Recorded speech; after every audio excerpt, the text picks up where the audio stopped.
I'm Jen Taylor Skinner, and this is the Electorette.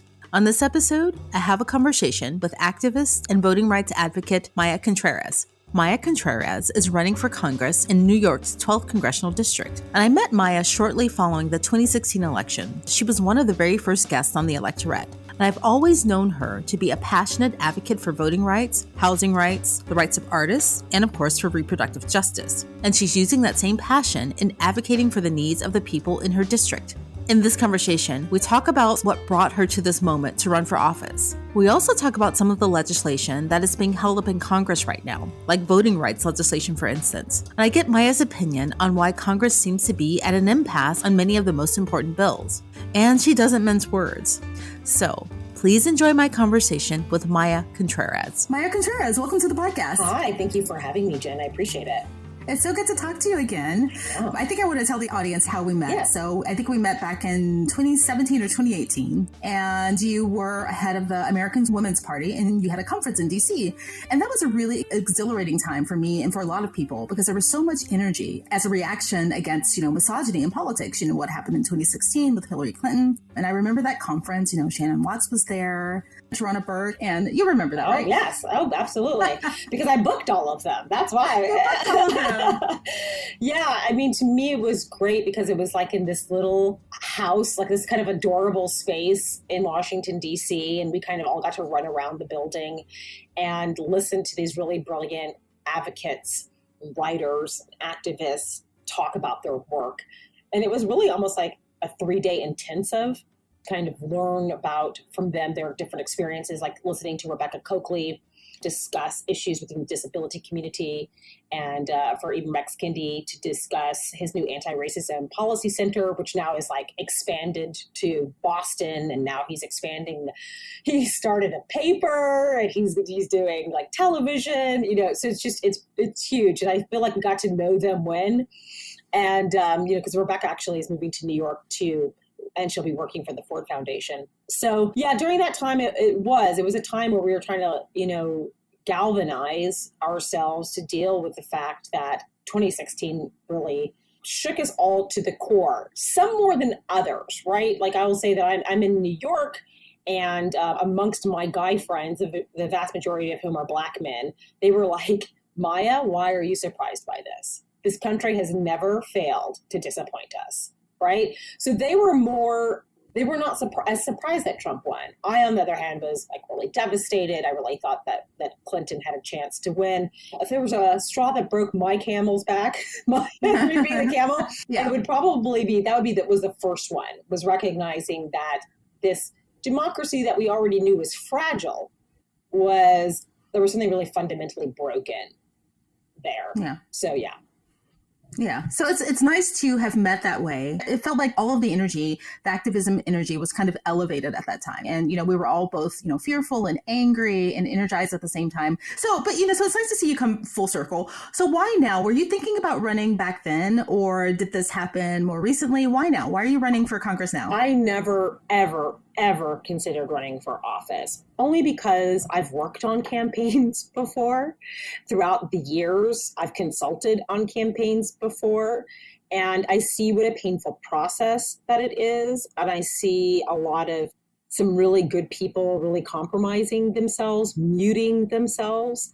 It's one of the reasons why Marian Wright Edelman, who started the Children's Defense Fund, was like, I'm not running for office, because she never wanted to compromise the values that she had to help children and people in poverty. And for me, where the shift changed for me was COVID. To me, I had always been an advocate, a housing advocate. I became a voting rights advocate after 2013 when the Voting Rights Act was gutted. But before then, I was a housing advocate because I had grown up in poverty. My mother was diagnosed with breast cancer when I was 13 years old, and she passed away a few years after that. And I really dealt with bureaucracy early on. And when I was working with housing issues at 16, I was dealing with city council leaders and members then. I did the same thing when I was in college at FSU. I worked with homeless shelters there, worked with local leaders there. And I was always kind of seeing how, at that time, when I was kind of viewing it out of my lens, that there was always a lot of lip service paid. Because the people that got into politics that I had seen for so many years, it was always just this thing that they knew they would always do. So they lived their life in a way to say that they were going to be running for office. It was like they were checking off something. And that's never how I lived my life, right? After my mother passed away and then my grandfather passed away a month after that, I dealt with deep grief for 10 years. And during that time period, I was like just trying to survive mentally. I was going into grief groups, talking to people that had lost their like husband and wives after 30, 40 years, people that had lost their parents later in their life. And it was actually at that time where I got a lot of education and just like empathy and how people operate, and that everybody has this aspect of fear of loss and how do they cope with it. It really I would say grief has been the biggest teacher of my life. And then after that, I played music for a really long time. I was a drummer. I played in bands. I wrote plays. I worked in the service industry the entire time. I made a living. And I was always working within community. I had never stopped working in community. And I still worked on housing issues when I was in Atlanta. And then when I got to New York, I worked within, we have secret shelters here for women who've been abused. And I still never thought about running for office. Can I be so honest here? When I would meet politicians, I was always kind of grossed out by them. I got to be honest. And you know what? My grandfather taught at American University in Washington, D.C. My mom was born in Washington, D.C. And my grandfather was a World War II veteran, and he had a World War II veteran jacket. He'd always wear his army jacket. He taught American history at American University, and he would wrap me in his jacket, and he would say, when politicians would come around, and he'd say, don't talk to them. And he said, I have to talk to them because I need the university to get more money. But he always said to me that there was like this duality of this in them that was like self-serving. And I kind of saw it, what he meant when I got older. It was always this thing that was like, they were constantly talking about all the good that they did, but there was this like culture in Washington, D.C., where my grandfather would take me to lunch, and all the politicians were there, and they were drinking, and they were laughing, and they were having a great time. And then the other part of Washington, D.C. was broke as hell. And it was black. It was very black, very broke, neglected. The schools were falling apart. And I'm like, and these people, and this is me as a child piecing this together. And then these wealthy politicians are sitting here just eating lunch like it's not a big deal. And I remember always just being disgusted by that. And then as I worked in shelter systems in New York City, you could tell a lot of politicians maybe visited them once or twice, but they really didn't understand what was going on with any of them. Lip service, lip service, lip service. So it wasn't until COVID that happened, when I'm a very social person. You probably can tell that from my personality. And my husband, when he met me, he used to call me the mayor of New York, because every time we'd go out somewhere, at least 20 people would come up and talk to me. And during COVID, I'm the chairman of my neighborhood advisory board. A lot of people in my community know me, so they would ask me for resources. They'd be like, Maya, do you know where I'm dealing with a rat issue at my house right now. I need to find a new affordable house. I'm feeling really isolated right now. I don't know where to find financial assistance. Can you tell me where grants are? They were running behind on their rent. And so there was just this crisis that was growing and growing. And unfortunately, I'm very good in a crisis. And I realized that during a crisis, what people want is just clear communication about what's happening, why it's happening, and what can be done about that. And what I was seeing from people was that they were not getting that from people that are in office currently, their representatives currently. And then during this time period, you know, an acquaintance of mine, she's a disabled artist. She lost her gallery. It was wheelchair accessible for her. And it's a gallery she had for decades. She just couldn't afford to pay the rent there. Her landlord wouldn't negotiate with her. Then people I know started dying. My friend Felipe died. He played the character Pablo in my last play. He died from COVID. I started seeing my friends in the artistic and creative community were drowning. My friends in the service industry were panicked for the first time, because, you know, the service industry, especially bartending, tends to be recession proof, but it wasn't COVID proof. And so other than unemployment, there really wasn't that many guardrails in place in New York. And so to me at that point, I was just like, you know, I'm starting to just see how little has been done to prepare for this, even though we had known for a long time that a pandemic is possible, right? You know, because Obama staved one off. We knew it was possible. And New York, to me, was pretty unprepared. And it was at that point I was talking to my husband, and I was looking at the weakest links in New York City. And the weakest link to me was my representative. And that's when I decided that I was going to run. Just going back to what you said about how your grandfather taught you to view or shaped you to view politicians. And I think that was true for a lot of Black and brown people for a very, very long time. It wasn't typical to see someone who looked like us in politics. And, especially women, women were, we don't have equal representation in government now, but even back then it was, even worse. But, I think now there's been a shift. I'm not really sure when it started, probably with Obama, maybe before then, with Hillary Clinton, kind of rising in politics. But I think there's been a shift to kind of the everyday person, the person who's actually living the experiences, running for office and making the legislation. Would you say that that's true? I would. And I would honestly give credit to Black women for that. And I don't think that we ever do give credit to Black women for that because, from Family Lee Hamer to Shirley Chisholm to Barbara Jordan to Barbara Lee, these are women that were dealing with the dualities of discrimination based on their sex and their race. And Barbara Lee was, I think, a single mom dealing with poverty. And she ran. I think a lot of people keep giving credit to AOC for that. And I can give AOC credit. Oh, yeah. I can give credit to AOC for the way that she's been able to draw attention within the media. But we're neglecting a whole section of women that really, like Shirley Chisholm breaks my heart. By the way, this was the district that she was in, right? Oh, wow. Okay. Yeah, I would be the first Black person to be elected since Shirley Chisholm if I won, from this district. And, she tells a story about how the first day she got to Congress, this literally can make me cry. It makes me so angry. She got there and she was sitting at a table and no one would sit with her. No one would talk to her. No one would look at her. And she just felt really lonely. She had to win people over, right? Make them feel comfortable with her, right? And, that to me is so gross. And it's really, this is not that long ago, right? And so, yes, it's been changing, but I'm going to give Black women really the full credit for putting themselves out there, even for her to run for president, putting themselves out there as the everyday woman.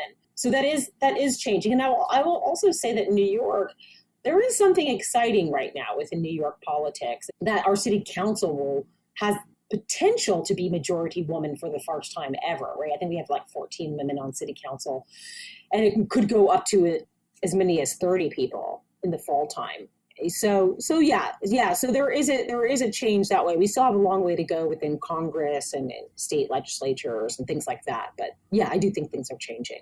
I think you're absolutely right. I do want to give Black women credit for that. Obviously, Shirley Chisholm, and also a lot of people don't know that Barbara Lee, when she was in college, I think she volunteered on Shirley Chisholm's campaign. So that's one of those other full circle moments, right? And there are lots of Black women veterans who are there that are just quietly leading. I wouldn't say Maxine Waters is quietly leading, but she doesn't get the credit I think that she deserves as an activist and as an advocate for a lot of these progressive issues. So I just want to call out Black women there. But I want to talk about the person you're running against in the primary, Representative Carolyn Maloney.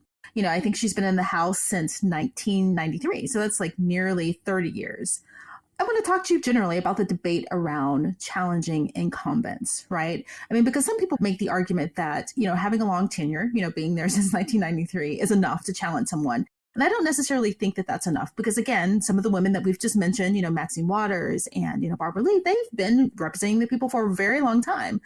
So that just isn't enough, and then they're getting a lot of challenges from the left. They say these people aren't progressive enough.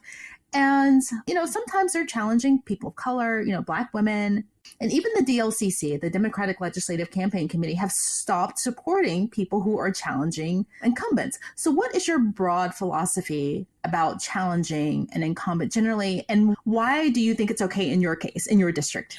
One of the number one things I looked at was that almost 60% of my district voted against Maloney in 2020. So our district wants change. So when people are just well, that you're challenging an incumbent. I said, yeah, I'm challenging an unpopular incumbent. And I don't think that people understand that because they don't live in my district. They think that Maloney is popular. There was a study that came out that talked about the most effective legislators in Congress. And AOC was voted at the least effective, and Maloney was voted as one of the most effective. But what were they basing that off of? They were basing it off of that she was able to get some of the policies through. But what are the policies that she's getting through? Kind of some of them very good, like the Never Again policy to expand Holocaust education. We see it as excellent. The rest of the policies that she's trying to get through are pretty vapid, very small things that discuss condos, like smaller pieces of legislation that don't really impact our community in a positive way.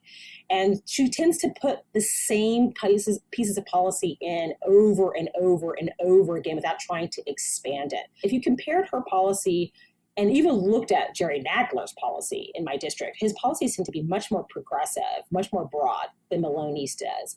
And if you look at, and then if you compare it to Barbara Lee, oh my God, it's night and day. You know, Barbara Lee is talking about housing being a right. I mean, she wants to change that in the Constitution. You know, Maloney does not do any bold housing policy whatsoever. She's only introduced one piece of environmental protection legislation in 30 years. She never signed or co-signed. By the way, co-signing is like the least you can do in Congress. It's the easiest thing to do. And you can see that she didn't Momnibus, the Crown Act, all of these things to study reparations. She never co-sponsored any of these things until she started getting challenged a couple of years ago. All of a sudden, she's like, oh, anything that helps Black people, let me co-sign that. But she never did it before. Yeah, I mean, it's pretty embarrassing to me. And she does phone it in a lot of times. For example, I went to meet with this Bangladeshi community group in Astoria, Queens, to talk to them and to kind of listen to some of their concerns. She was actually there at the same time. And she was there to give them 2 congressional certificates for their work to help with food insecurity in their neighborhoods and their community. I'm really tired of congressional members like handing out things like certificates, or she handed out crock pots at Queensbridge, instead of recognizing that what's needed instead is to come up with policies that are going to eradicate food insecurity and to fully fund public housing. So to me, you know, and then listen, I understand how hard it is to get those pieces of legislation, you know, to the floor, to get them moved. But the fact is that she's just not doing it. She's not even drafting them. I mean, and then she's done things like she wanted to get a panda for New York City. She wanted to do this multi-million-dollar fundraiser to get a panda. And there's 8,000 children in my district dealing with food insecurity, right? And she was pushing for like female statues. And I think there's a case there to talk about how we could have a federal arts program and we can talk about statues in that way. But she does these things in the way that Bernie Sanders was renaming post office. It's so that she has a win, you know? So yeah, those are some of the reasons. Now, let me just say this. I think that there are, of course, a lot of primaries that are happening, and they are trying to push their agenda without even asking if that's what the community wants. And that's what bothers me, right? It bothers me when like Justice Dems or Our Revolution are not asking members of my community what they want. They have a slate that they develop that they're trying to push across the United States. Right. And it's not like everybody's going to like it. Like, for example, with NYCHA, AOC proposed something with the Green New Deal that would deal with housing, and there's a privatizing aspect of it. And a lot of people in NYCHA were furious about it. And it's because a couple of people liked it, but a couple of people were like, what are you doing? And to me, this is a fundamental mistake with some of these challengers. Like they haven't gone and investigated the community to see if that's what they even want. And what I've been seeing in my community of what they want, one of the things that they're wanting very much so is to deal with the fact that they're dealing with a lot of isolation, lack of opportunity, lack of accessibility. You know, 1/4 of my community is in the disabled community, right? And they don't have, our subways constantly break down. There's transportation issues. Our sidewalks aren't even accessible. Housing isn't accessible. And I'll say this too, you know, I just sat in on a 5-hour meeting about housing in Soho, which is like south of Houston, which is a street in New York City, and NoHo was north of Houston, which is another part of my district. And I watched Maloney give a very impassioned argument of why we should not touch Soho and NoHo, why it needs to be the same historic district. Well, Soho is white as hell, rich as hell, and there's like less than 2% of Black people that live there. So she's saying, we're not going to change this district because we don't want to change the historic nature of it. Well, you know what they were trying to change about it? They were trying to add more affordable housing. She's saying that's what's going to ruin it. And by the way, I don't know what's historic about Abercrombie and Fitch, because that's the type of stores that are there, right? So you have these big box stores that are already there. So to me, it's like there's lots of things that are completely problematic with how Maloney's going about it. And honestly, it's that she's just out of touch. And I'm not saying that, and it has nothing to do with her age. Right. Because there's young people I know that are out of touch too. It has nothing to do with her age. It's the fact that she's been really wealthy for a really long time. And then the biggest part of her base is the wealthy part of the district, which is the Upper East Side. And she is letting them dictate our policy. Yeah, and I'm glad you said that, because I think we do need to move the debate beyond age, because as we've given some examples, it really has nothing to do with age, right? You have some people who are older, who've been in Congress for a very long time, who are very much in touch with what their districts want, right? It's about getting out and talking to the people. And I know, like you said, your husband, nicknamed you the mayor of New York. You probably already have your hand on the pulse of, what people in your district want. And I wanted to talk to you about that, because some people may not know this, but you're an actor. And I know that one of the things that's in your platform that you're advocating for is more help for artists, right? That's a big part of your platform. But before we go into that, I want to talk about something that I learned about you, about your grandfather, because your grandfather was also an artist, right? He was a painter. And I read this really fascinating fact about him, that he was a painter during World War II in the Army, and he was a part of this ghost army. And can you tell me what that is? I know what it is. And my kid, actually, my 10-year-old, he actually loves the idea of the ghost army. So for him, tell us what this is. It's pretty fascinating. So the ghost army was actually made up. It was they did tactical diversions against Hitler, right? And it was made up of a group of artists, like Bill Blass was in it. And they would do things like make fake inflatable tanks, so that Hitler's army would think that there were people approaching them with tanks, but really they were just like these big, almost balloon-like tanks. They would make sound diversions. I mean, it saved this unit that my grandfather was in saved about 18,000 people's lives. So my grandfather, just like my great-grandfather, they were both artists that were serving in World War I and World War II. But my grandfather, I have a lot of his sketches from during that time period. And by the way, this was a classified. It was only declassified in 1997 that this is what they were doing. It was something where they didn't want. This was an experiment to see if this could work, to have a bunch of artists distracting and remaneuvering what was going on during World War II. But it was really quite effective. And actually right now, they're going to be honoring the Ghost Army in Congress. So right now, it passed through the House. It's in the Senate right now. I think they need another 11 people to sponsor it in the Senate. And if so, I think it's wild that my grandfather could be, some of his work and his buddies could be honored for the work that they did. But yeah, I mean, art has always been an essential part of public service, also part of war. Not always the best way, because sometimes it's used for propaganda, right? Yeah. But artists do play an essential role in that, and helping people decipher and understand what's going on through narrative creation and things like that. But yeah, and then my great-grandfather was a trumpet player in the Navy during World War I. And that's how my grandfather ended up becoming a citizen here, because my great-grandfather came to America. He was born obviously in Chile, as was my grandfather. And then my great-grandfather was docked in New York for a while, which is wild to me. And then my grandfather arrived in New York through Ellis Island too. But they were both artists and musicians in World War I and World War II. So yeah, my family has a long history of being an artist and being a public servant. What's your plan for artists in your district? What are their needs? Well, the great thing about the federal government and working at the federal level is any policy that I would put into law would be effective for across the United States. But in particular for New York, my focus is New York, obviously, because I'm really tired of politicians bragging about New York City being the cultural capital of the world when they really don't aid artists and creatives in any real way, shape, or form. They kind of like this idea of the starving artist and how much we struggled here. They're always capitalizing and profiting off of dead artists, right? Like Basquiat or Andy Warhol or people that were formerly here, without actually aiding the artists that could be the next Basquiat that are currently living here, right? And so when I look at what artists mostly need here is subsidies. Two of the most expensive things for artists are a space to work in, and that's for visual artists. It's also for performing artists as well, or tattoo artists I'm including in this, and on and on and on, anyone who needs a space to create. So I'd like to see spaces get subsidies that way. And I also like to see more housing subsidies. We do actually have dedicated artist housing in New York, about 250 units. But those 250 units have not been open for years. Like, those artist housing came like decades ago, and the people that got those spaces have not moved, right? So I'd like to see just 250. No, I'm sorry, 2,500. But okay, but there are over 300,000. Yeah, but there are over 300,000 artists at least that live in New York City, at least 300,000.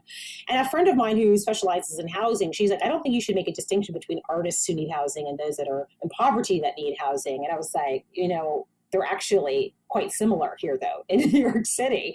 So there's a massive crossover with that. A lot of them work in the service industry and things like that. So they need those types of subsidies. There also needs to be an easier way to get grants. The National Endowment for the Arts doesn't give to individuals. It only gives to businesses. It only gives to really financially successful places already.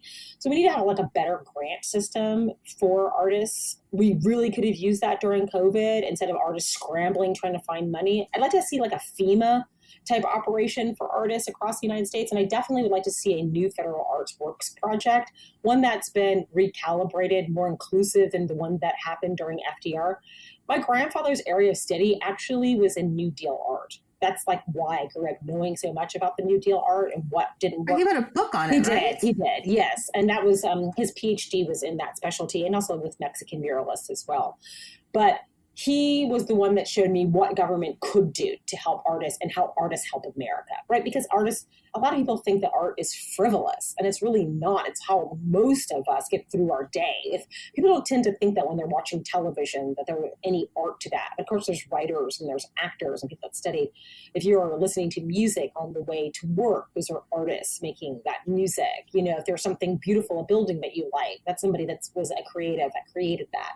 So people don't realize how much art really infuses our lives. And unfortunately, the people that are making our lives better and imbuing it with a sense of wellness are the ones that are suffering. And they really suffered greatly during COVID. And to me, I think it's wonderful that Schumer, some of us call him Grandpa Schumer, I think it's wonderful that he was like, we got to save the stages, and that's important. But it was also like, save the stagehand. Save the lighting operator, save the actor. Yeah. And that really didn't happen. There's going to be a long way of recovery for them. We also need to make sure that actors unions and things like that are stronger. That's really up to the artists to communicate how they want the unions to work better for them.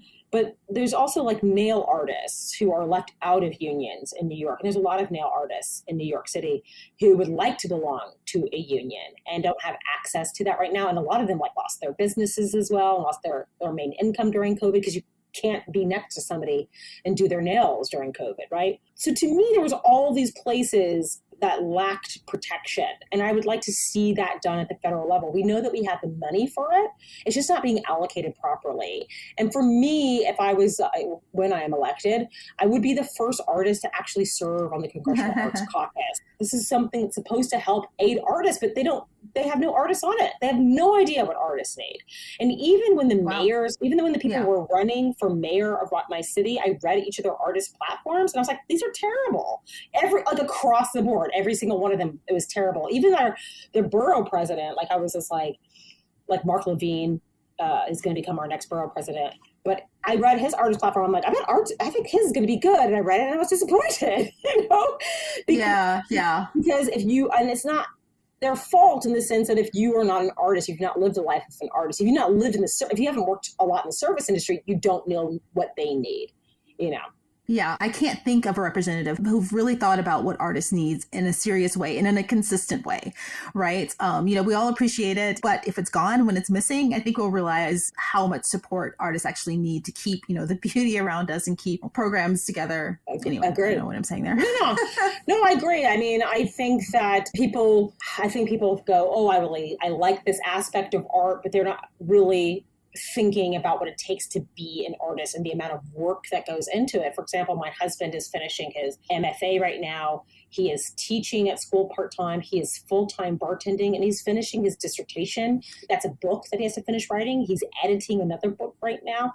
It's, mentally there's a lot of mental exhaustion that goes on with being an artist, but also having to survive during this time. This is why a lot of people don't become artists. They're just like, you know what? Right. I don't enjoy poverty, so I don't want to do this.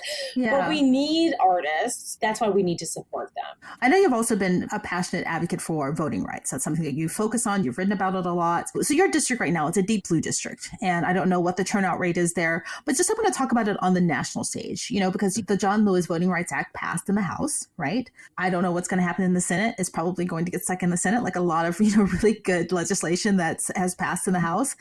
And, there's been this debate going back and forth about how to get these things through the Senate. We barely have a majority in the Senate, just barely, right? Which is why a lot of things are getting stuck. And there's this debate about how do we move these things forward. And if the right thing is to get rid of the filibuster, I think the right thing is to get rid of the filibuster, but that doesn't seem to be happening. I don't know if that's going to happen. So what is your take on what we should do there? Well, honestly, I think it begins with storytelling. It begins with narrative, and it really begins with our press. I think that Democrats need to come up with a better narrative of because Republicans are not our partner in voting rights. They don't want voting rights. They know they can't win. If there's voting rights, they would have to fundamentally change who they are, what they stand for. And I'm talking about elected Republicans. Let me get that. I want to make that straight, because registered Republicans, there are a lot of registered Republicans that are for voting rights. They're for trans rights. They're for modernizing SSI. Republicans in office who want to keep power know that they cannot support voting rights because they will be voted out of office. Okay. And I think the Democrats need to be clear in that approach. They need to be clear on why Republicans are against it, and they're not. Republicans have a easier narrative than Democrats because this is a narrative they've been cultivating for over 150 years now. And so Democrats need to figure out what their winning narrative is on why voting rights is essential. And to me, it should start with the fact, and they should make sure that the press understands this, is that our democracy will die. And that means, by the way, that our free press will die. They need to make sure the media knows you're about to be out of a job too. It's not just us. When our democracy dies, you're out of business because you're going to be replaced by a state press. You're not going to you're not going to exist anymore. And Democrats have not been effective in discussing it. And I think that there is something that's really problematic about our press is that a lot of them think that things are hyperbole. Like I remember that it might have been Chris Elizabeth. No, it was Brian Seltzer. I remember this. He was like, oh, people are making too big of a deal about SCOTUS being conservative as if they're going to take away abortion. I mean, we have a press right now that is so blasé when it comes to women's rights and comes to BIPOC rights or LGBTQ rights. They're so blasé. And why? Because they're mostly cis hetero males, white males, that do not see how any of this affects them. They're thinking, hey, if the revolution does come, we'll be fine. So to me, it really starts with the fact that we have to be clear in the narratives of why this is going to be. Because right now, it's going to be a hell of a time to try to get it through the Senate without killing the filibuster. And we already know that while Sinema and Joe Manchin had expressed that they would be supportive of the John Lewis Voting Rights Act, it's still not enough. Right. So, yeah, I think that Biden, I think that Harris, I think that they need to sit down. I think they should just sit down and talk to Pelosi because she's the one that understands how to get it done, But I think that they need to figure out how do we communicate and message on this, because otherwise what happens, and this is what made me mad, what Biden did, was then he puts the emphasis and the stress on Black women who are organizing, Stacey Abrams, LaTosha Brown, like women who are the ones that are going to have to figure out how do we save and protect our democracy because we're going to be the first ones harmed, right? So I don't know. I'd like to see Biden be more aggressive about that, knowing that there's only so much he can do right now. But I hope he does recognize that this will be the beginning of the end if he becomes a lame duck in 2022. I know that there's people online right now that are also kind of like sitting there, what they call them, the armchair quarterbacks, like just sitting there, just being like, oh, it's going to be bloodbaths. Democrats miss, they're just being so blasé about it too in their own way. I'm like, no. We have time to course correct this. We have time to come up with strong narratives about why we need this to happen, and to get moderates and independents excited about the idea of why we should have voting rights. And also, I think the Democrats should be saying, listen, this protects Republican voting rights. This protects Republican seniors, disabled Republican seniors, on and on and on. I think the Democrats have to be better about the narrative. Yeah. But don't you think that most Democrats are on board and have come around to realizing the importance of this? And, even, Sinema and Manchin do, but they don't think it's worth actually, getting rid of the filibuster for. I mean, over the past several months, I think there's been something like 11 or 12 Democrats in the Senate who've come around to say, yes, we need to nix the filibuster to get voting rights passed. And Bernie Sanders was one of those. And, earlier in the year, later last year, he wasn't in favor of getting rid of the filibuster. So everyone has come around, with the exception of those two. Well, right? Sinema has always shown us who she is. I mean, to me, she's always lived at the political end of the horseshoe, right? At one point, she was like, I'm really anti-war. I'm really, in a way, she almost was a leftist in a little bit of a way. And now she's like she just kind of crossed over to the other side of the horseshoe. And to me, what exists there is anti-Blackness, right? I'm calling it out. I think that with Sinema, there's a couple of things going on. I think that she is somebody that I really do think there's an aspect of anti-Blackness that streak there with her, and maybe even Manchin, because they know how much this is going to harm Black people.